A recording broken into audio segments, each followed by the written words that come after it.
Hey, brand builders, rebranding is a very kind of a sticky topic, right?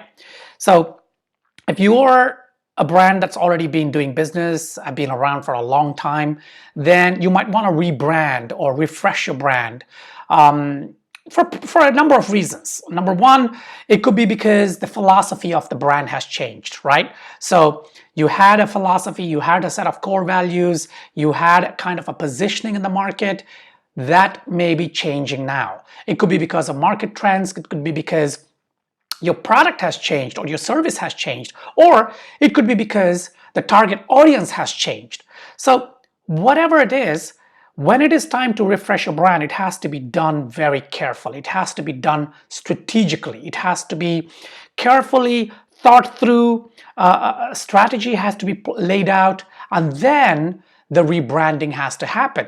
And the rebranding is not just about creating a new logo and then just slapping it on the different touch points and then saying, yeah, we've rebranded. No, it goes beyond that. It goes deeper than that. You need to think through the image that exists in the minds. That's the brand recall, and the story you want to tell. If it is the same story but you want to refresh because you want to modernize the brand, that's one type of rebranding. But if you have a new story, you want to tell a new story because of the things that I just listed, then you need to sort of position yourself differently, which means a different kind of strategy has to take place.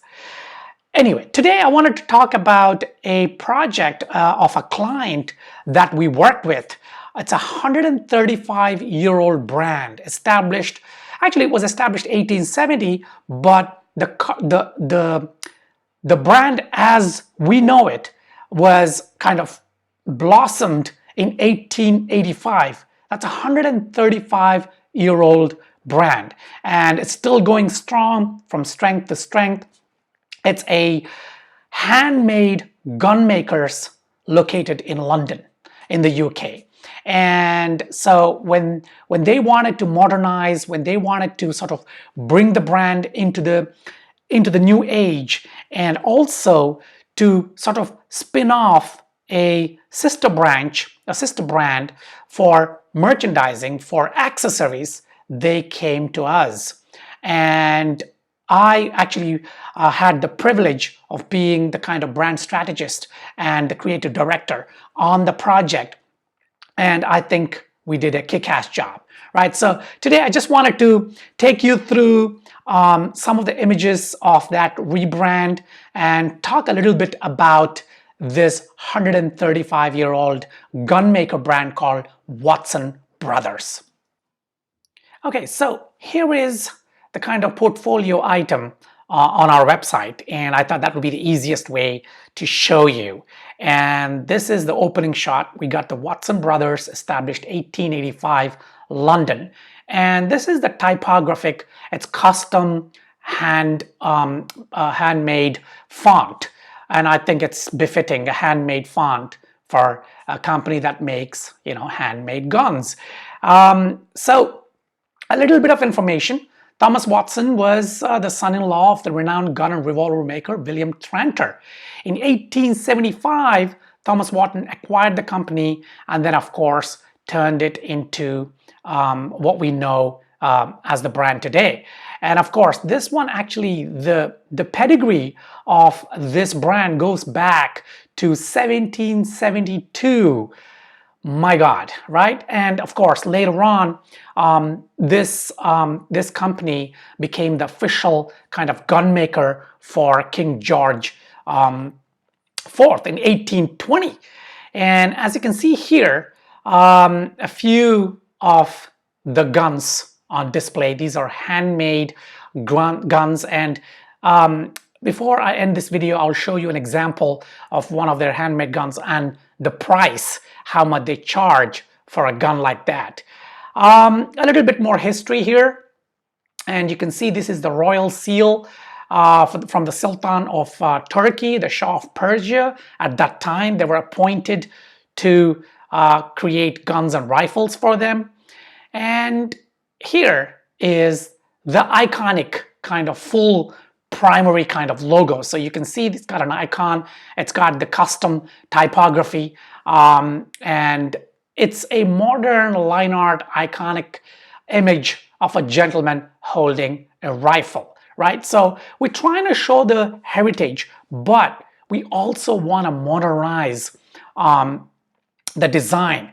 And the current owner, Michael Louca, and I'll show you his photo in just a second, but he wanted to really kind of create a new identity, create that kind of fresh look and feel, but still retain some of that heritage of what the brand represents and what they make. And of course, these are, look at the beauty of these handmade, and these are hand engraved. So painstakingly, the lock is hand engraved. Each of those locks has a different kind of engraved image. One is a grouse, and the other, I think, is a duck, and so on and so forth. It's game, right? Here is an example of a business card design, and there is the man himself, the master gunsmith, Michael Louca. And this is actually a photo that I took of Michael Louca when I was in their workshop in that gunsmith shop in London. So I went there and I was actually invited over by Michael, and I spent a little bit of time there getting to know the brand and took some really nice photos. And all the photos that you see here, yeah, I took them. And yeah, I had a great time getting to know the history of the brand, meeting Michael, and also going through the process, looking at their workshop and how the guns are actually made. It was quite a revelation. It was a fantastic visit. And here is the secondary icon that we created for a shop sign in front of the their kind of workshop. And here are more examples of some beautiful looking rifles. And here is the logo in all its glory. And you can see, of course, a handmade gun at the back. And this is an embossed gold version of the logo, the full logo. And here is the name engraved on the barrel, on the stock of this rifle. Again, the secondary icon embossed on a box. Some photos again of some of the things that I found in the gunsmith shop. This is a Louis Vuitton travel suitcase dating back to, I don't know, forever, right? This was from the Ritz, and there's also a leather kind of a handbag that you would typically wear when you're out and about hunting, perhaps, game. This is the logo seared onto the box. A photo of some of the stocks, the wooden ones, handmade, again, custom handmade. This is the secondary icon embossed in wax, wax seal. And here is a photo I took of their account book, right? And this is like a client list, and this goes back to 1899, even before. This is just a random page showing 1899, and this is an original page. This is an original book of some of the transactions happening in 1899.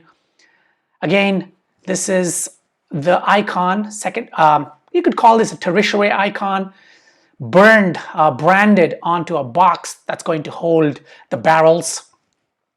A close-up of the stock and a package design. And check this out. This is an example of handmade guns, right? And these are, right now, this is what you can buy from this client. Beautiful, beautiful. Look at that. Beautiful packaging, beautiful rifle.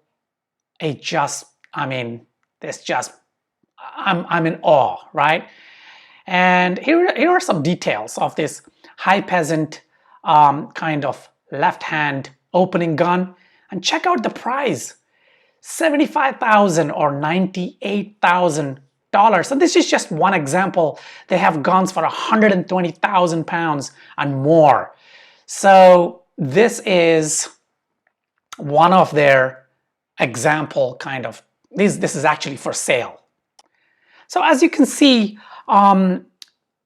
rebranding a 135-year-old brand is quite a tall ask, right? I mean, it's quite difficult to rebrand any brand with that kind of legacy, and especially one that has a 135 or 150-year-old kind of history.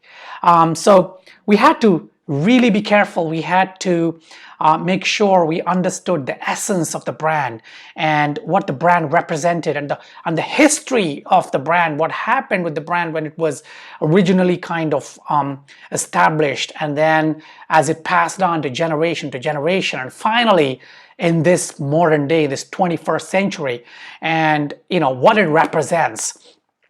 So I created a kind of a strategy that sort of would work well for not only retaining the legacy, but also with now the new kind of accessories and the new kind of target audience that the brand would be attracting, would be targeting.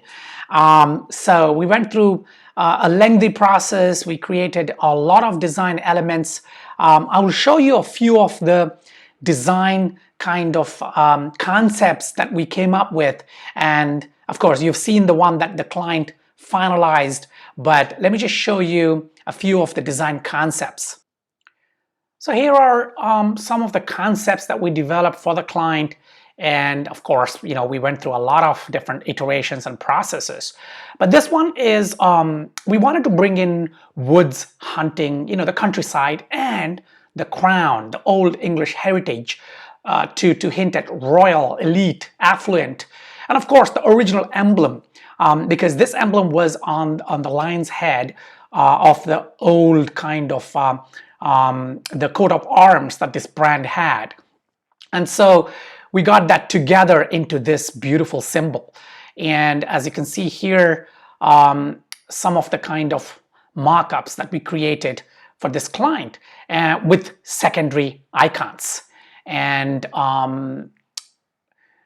just showing, of course, this the custom kind of the custom typography can be seen here, of course.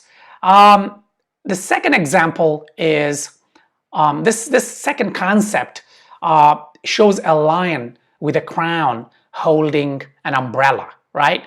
So we wanted to bring in that that kind of elite English heritage and that English royalty kind of a design aspect. And this one is a simpler design, and the typography you can see is quite modern, right? So we were trying to push the envelope here. We still have the crown and some kind of leaves, just like a wreath, but we wanted to create this really modern. Then we have yet another kind of elegant, modern, and yet harking back to the olden kind of history and heritage. So we got the WB sort of intertwined iconic representation, and we want it to be this elegant English kind of heritage, with single malt, that kind of look and feel. You can see here this icon is shown here, and beautiful secondary icon laid out in an awesome way.